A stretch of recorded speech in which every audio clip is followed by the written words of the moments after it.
Nous sommes le 2 septembre 1939, la guerre contre l'Allemagne est déclarée. Après avoir rappelé progressivement les réservistes pendant l'été, la France ordonne la mobilisation générale. Les affiches sont placardées sur la mairie.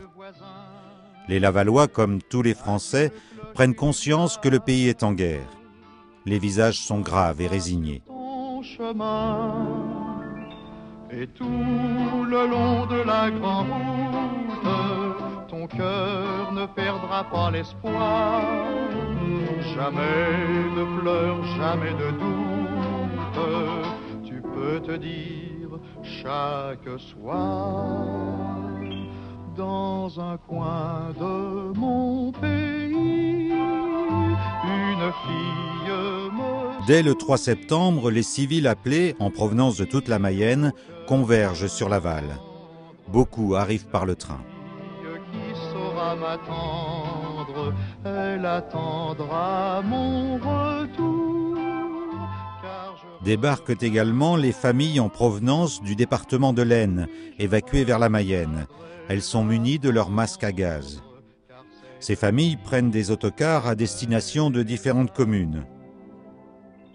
Certaines seront hébergées directement sur Laval. Elle m'aime avec fidélité, puisqu'elle m'aime, je n'aime qu'elle. Buvons un verre à sa santé.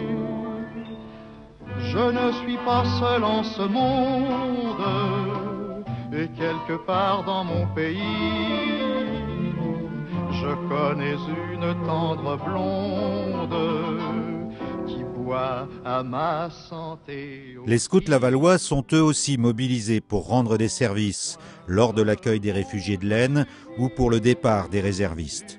Certains réservistes reprennent le train pour Rennes où ils sont affectés. Une fille au cœur bien tendre, une fille qui saura m'attendre, elle attendra mon retour, car je reviendrai un jour, oui je reviendrai la prendre, car cette fille c'est mes amours. Avenue de la Gare, aujourd'hui avenue Robert Buron, les mobilisés se rendent aux casernes Schneider et Corbineau, où ils seront équipés. L'hôtel moderne que l'on voit est à l'emplacement de l'actuelle rédaction de Ouest France.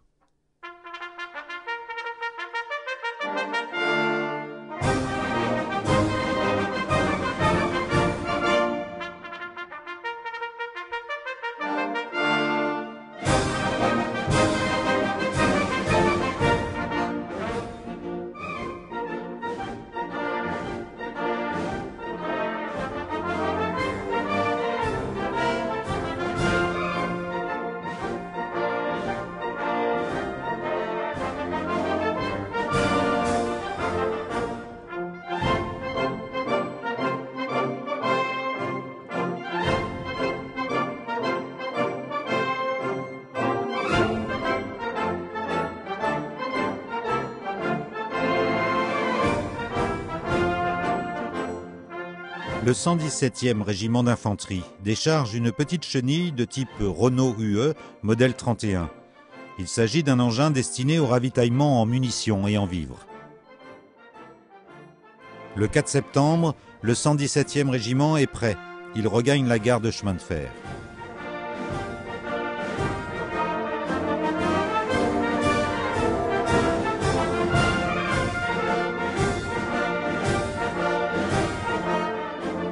Les cyclistes étaient affectés comme agents de liaison.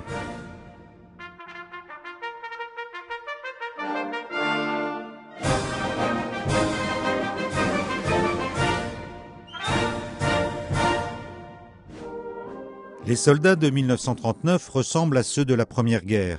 Le bleu horizon a été abandonné au profit du kaki, mais l'équipement est quasiment le même.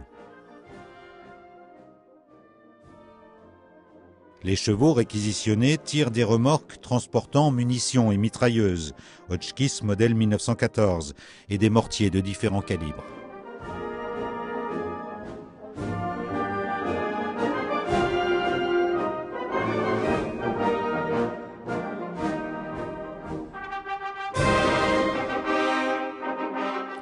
Place de la Gare, les soldats convergent pour partir vers le front.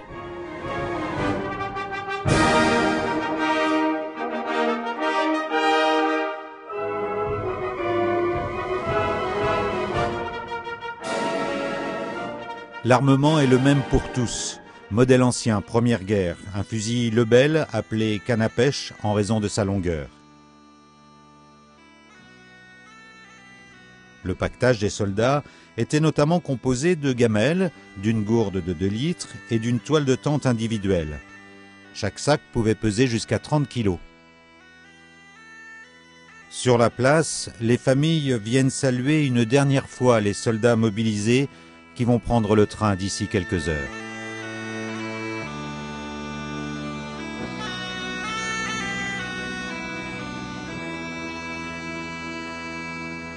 Je m'en vais de par la ville pour y faire mes adieux à toutes les filles qui ont pour moi les larmes aux yeux, ainsi qu'à ma bonne amie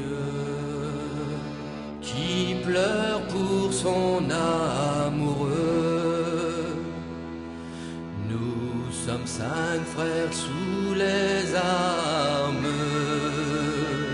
tous les 5 bien distingués. 10 jours plus tard, nous sommes le 14 septembre 1939, les unités d'artillerie anglaises transitent par Laval.